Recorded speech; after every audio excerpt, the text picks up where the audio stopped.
If you were to buy this right now, how would that make you feel? Nothing, absolutely nothing in sales converts better or faster than uncovering, really even just finding your buyer's pain points. In this video, we're going to cover some strategies you can use to uncover those pain points, and I'll even throw in a bonus as to what do you do when you find them. Hi, I'm Shawn Casemore, and I help you learn how to be a high-performing sales professional, helping you to earn more money in less time. When it comes to sales, you need to uncover your buyer's objectives. That's pretty straightforward, right? What are your objectives for making this investment? What is it that's driving you to want to make this decision? But there's a few things you need to add into your discovery questions or into your discovery process to make sure you pull out the specific pain points. Now, the reason it's called pain point is because it has to have some sort of a personalized impact on the buyer. Let me say that again. Pain point, although that term is thrown around a lot in sales, really suggests that you need to uncover the specific reasons why this is important to your buyer. And if this doesn't happen, what's the impact on them? That is what a pain point really is. So I don't want you walking around thinking, hey, so tell me about your pain points, because they'll have no idea. Your buyer will have no idea what you're talking about. Now, along those lines, here's the first thing I want you to consider when it comes to your discovery process and your discovery questions. Step one, ask impact questions.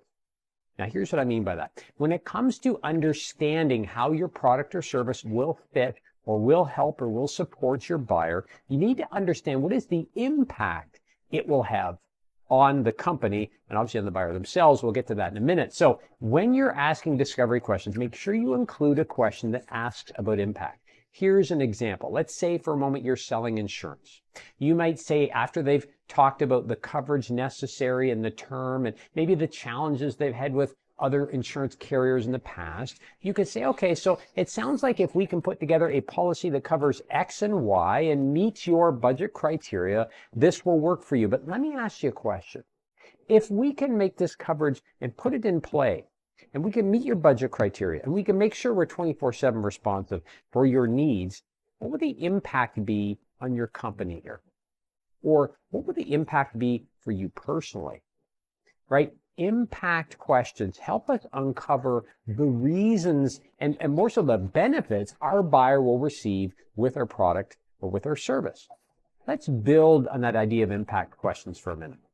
Pain comes back to, as I mentioned, understanding your buyer and what matters to them, what's causing them frustration, right? And that's going to differ depending on the buyer, their role, the position, what you're selling, all these various factors. But we really need to, and this is point number two, personalize the pain points, okay? So what we do with the impact questions is we go from what's the impact in your company to what's the impact on you. But now I want you to think about personalizing the entire discovery session around your buyer. So as you're asking your questions, what kind of product or service are you using today? Who are you buying this from? Are you happy with what you're receiving? What would make this better for you? How could we improve your service, et cetera, et cetera?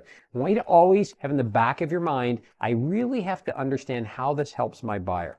Now, let me give you an example of this and why this is important.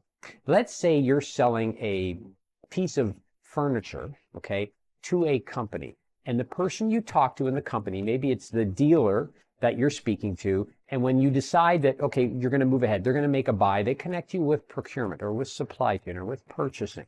Now, purchasing calls you and says, here's what I want from you. I want it cheaper, right? I want more quantity. I want better quality, whatever the case is.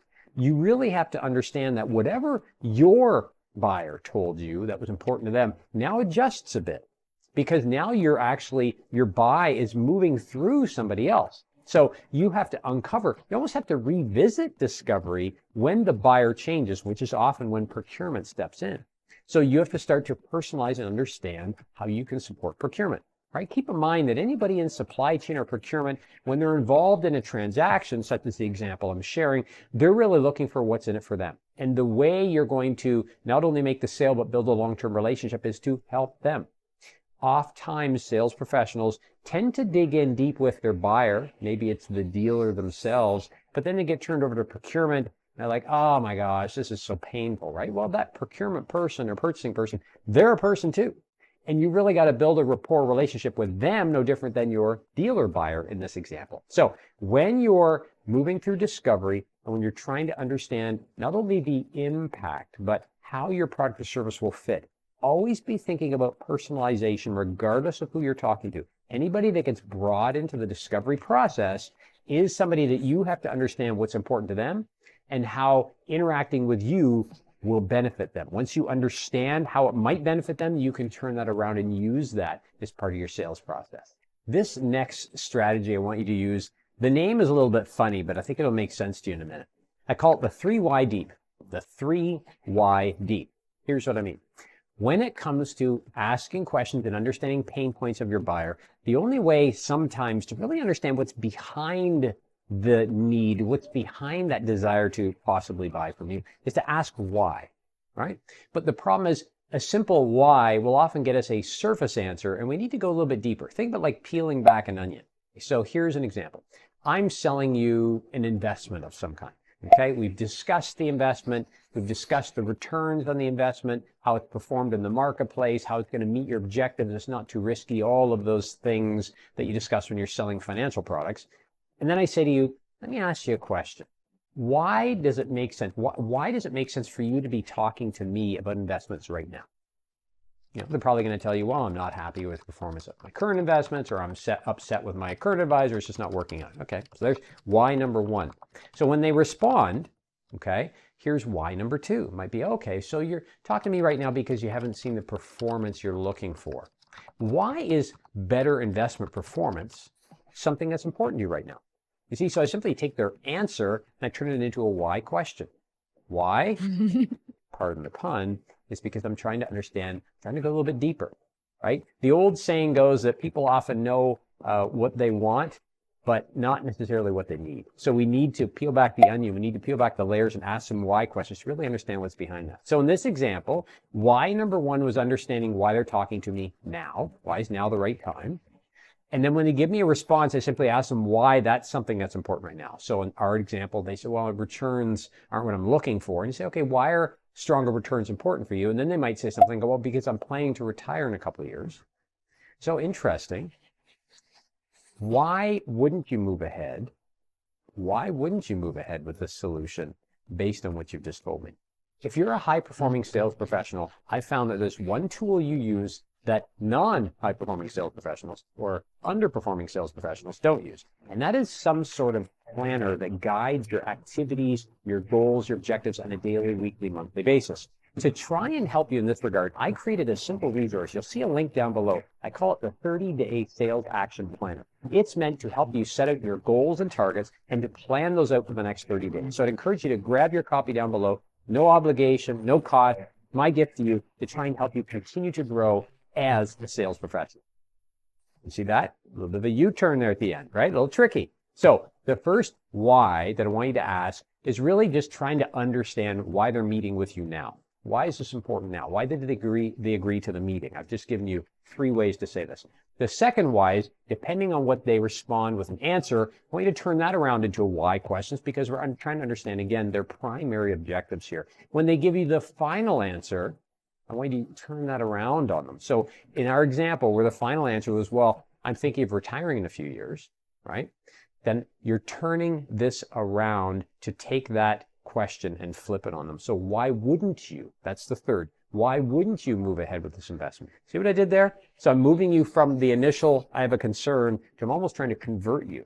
So pain points require that we peel back and understand what's behind them, but we always want to take that opportunity and try and convert the sale whenever possible. So why wouldn't you move ahead? That's the third stage in the 3 why deep. Let's go on to the last one. This last point is pretty straightforward. When it comes to sales and selling, we've got to think about emotions as well as logic. Too many sales professionals, especially if you're selling technical products, maybe you're selling software, MSP services, engineering services, accounting services, we think from a technical standpoint. So when we're talking to somebody, if they've agreed to talk to us, we think they need our technical help, our technical expertise. They probably do, otherwise they wouldn't speak to you. However, there's always an emotional side to everything. Okay, so if you're dealing with small businesses, for example, and you're talking to the owner, when they're speaking to you and considering your product or service, they're really balancing the money they invest with you versus the money they keep in the bank for the business, or the money they take maybe as a dividend to take a vacation this year, right? It's very, very personal. So we've always got to think about the emotional side of what we do. Now, in a bigger corporation, you might say, well, employees aren't attached to money the same. So if you're dealing with a VP in a bigger corporation, what's important to them? Probably looking good in front of their peers. Maybe it's to get the next promotion, right? So when we consider the emotional side of any interaction that we have, it brings out different kinds of questions. I've shared a few with you here today, but I always want you to think it's not just information and logic that's going to get people to engage with me. I've really got to engage with them on another side, on an emotional level. So we smile a lot. We ask some personal questions, not at awkward times, by the way, but we get to know them a bit. We build some rapport. If they're telling us about something that's stressing them out, we sit and we listen. We acknowledge, we empathize. By the way, I just released a video on that not too long ago. So keep in mind that logic is important, information is important, but emotion is critical if you want to make the sale. Now, if you're looking for more insights on how to be a top performing sales professional, make sure you check out this video next. I'm going to give you some additional skills you can apply when it comes to understanding the pain points of your buyers.